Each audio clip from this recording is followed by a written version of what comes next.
Hello everyone, so during part 2 of the Godzilla project today, we'll be covering up this skeleton with plasticine clay, and as I sculpt away, we'll be learning some fun facts about 1954 Godzilla, I say.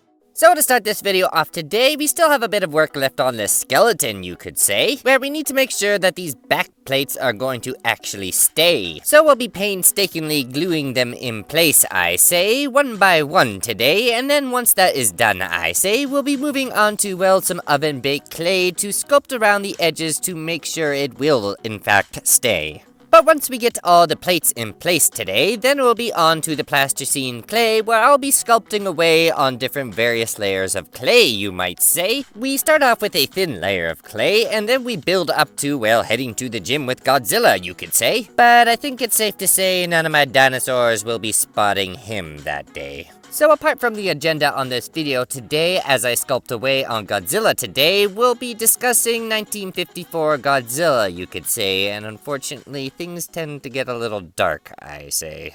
In the autumn of 1954, following the ever-increasing reports of missing ships, and mysterious lights spotted beneath the waves of the Pacific, came incontrovertible truth that something terrible had awoken.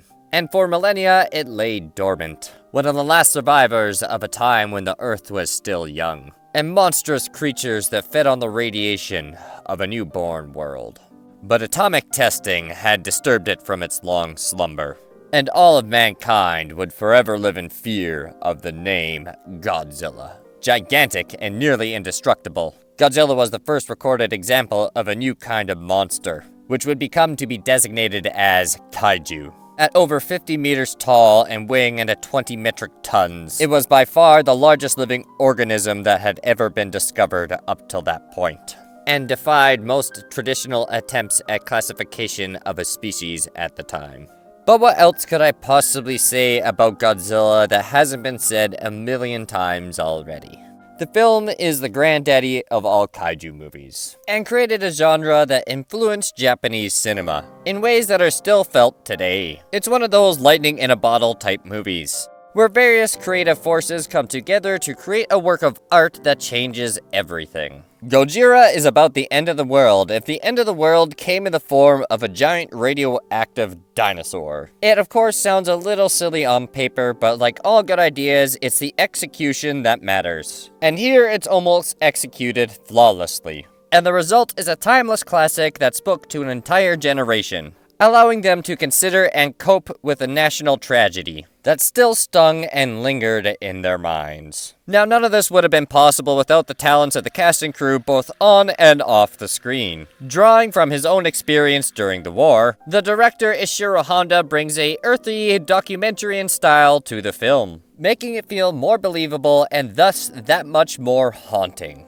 Especially in no small part to special effects maestro Eiji Tsuburaya. And I do apologize if I butchered that name and any other names of the following Japanese people that, well, worked on this film, because, yeah, I'm used to large Latin dinosaur names, not necessarily Japanese names. They're a little more difficult, and thankfully I haven't actually had to work with any Japanese dinosaurs yet, because those names use a combination of Latin and, well, yeah, Japanese. It gets very confusing. Anyway, I'm getting sidetracked. Back to Godzilla, or Eiji Tsuburaya, whom working with his limitations, managed to craft sequences of destruction that, while dated, are nonetheless impressive still to this day. The human characters aren't the most complex. Their simplicity gives the story an elegance that grounds the extraordinary events within the mundane. Akira Kakarada, Momokochi Akihito Haurata, and Takahashi Shimura all bring their characters to life in subdued and relatable ways to make it easy to sympathize with them. But the star of the show is Godzilla, of course, here at objectively his most evil,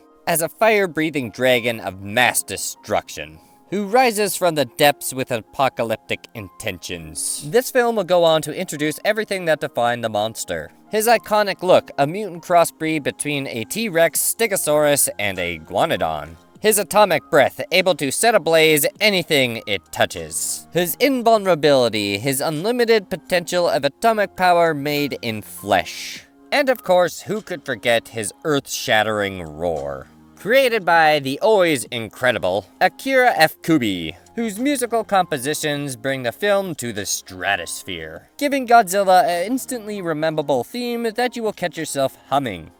Okay,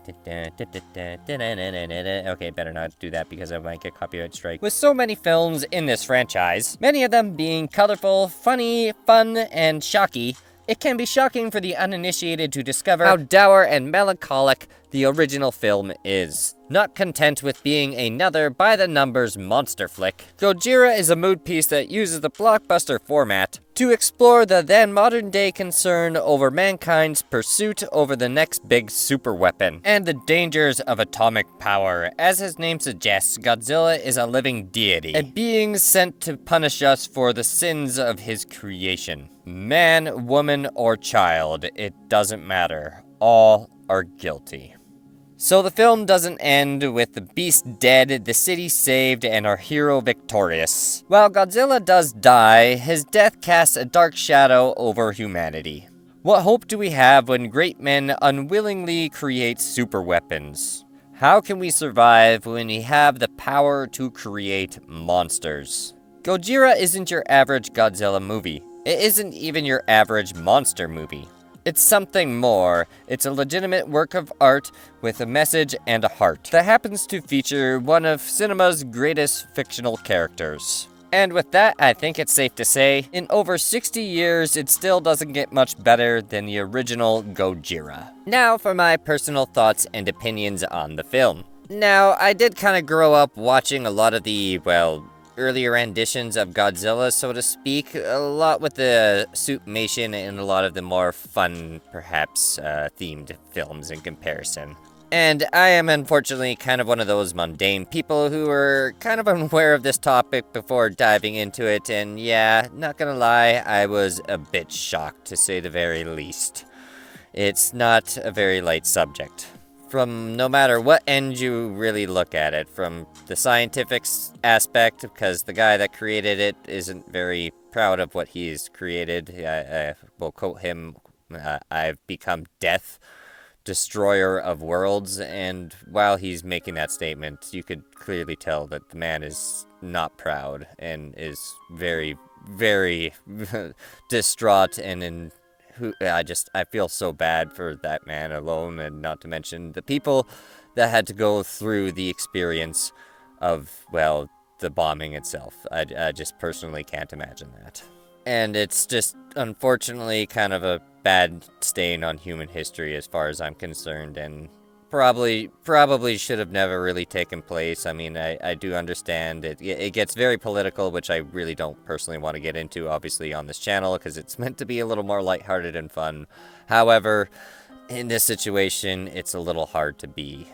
I mean, the one positive situation about this is that it did create one of cinema's honestly greatest characters and most iconic monsters that has, ever been around in the film industry and is still in films to this day. And personally, I really love Godzilla. He's really cool, and it's a little sad knowing that his origin, it comes from essentially the death of over 200,000 people. Now, that being said, I know my channel's kind of renowned for being a little bit silly on the animation department, perhaps renowned for being, dragon farts and dinosaur farts, and I was originally going to be doing some Fartzilla animations, but out of respect to the situation that this character represents, I will not be doing that with this 1954 edition of Godzilla, essentially. I just don't feel that it's kind of immoral. I will take that a little bit more seriously, and yeah, perhaps I will make another Godzilla in the future, and I won't have a problem making a fart cartoon out of that one.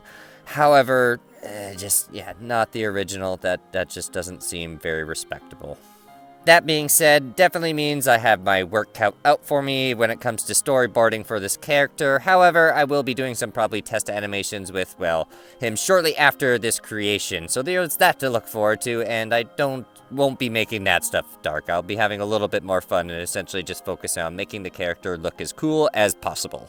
And I must also mention, upon doing research for this, well, video, upon finding out Godzilla's original intentions as well, gives me a whole new respect for this character, in all honesty, as well as for the newer films such as Shinzilla, because, well, that's essentially where he's represented correctly. He's a message for the humans and a warning.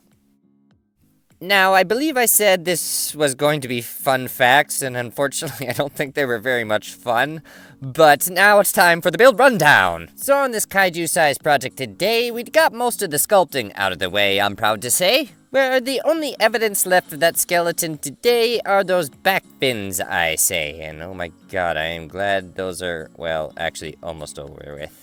I'm not quite finished those, unfortunately. There will be more back fins for next time, because he does have a couple extra rows of smaller ones. I will probably primarily do that stuff off camera, though, just to keep, well, the ball rolling, essentially. And the materials used for today's project was, well, modeling glue, plasticine clay. Obviously, there was quite a lot of that, which I used custom colors on, which I generally don't recommend doing, because that can be very, very hard to mix again, and luckily I made things fairly simple, because I did run out of clay for this guy, because he is really large, so I was able to keep things fairly simple, and luckily, yeah, match the color. There was some oven-baked clay as well used, and some painting, obviously. That was mostly for the mouth, and there was obviously some primer involved, which we used two different coats on, basically. There was a sandable primer, the red stuff, as well as the white primer. Now, that was basically in preparation for next time, where we're going to be adding a lot more details to this guy. Basically trying to finishing him off, so be sure to tune in next week, where I hope to have this Godzilla project finished. And quick shout out to Dragonclaw for spotting Milton the Moose on the last how-to video. And I appreciate you sticking all the way to the very end of the video. Be sure to leave a like if you enjoyed the content, comment below what you think, share with your friends, and perhaps consider subscribing if you're new. Anyway, that's it from me. Till next time, take it easy.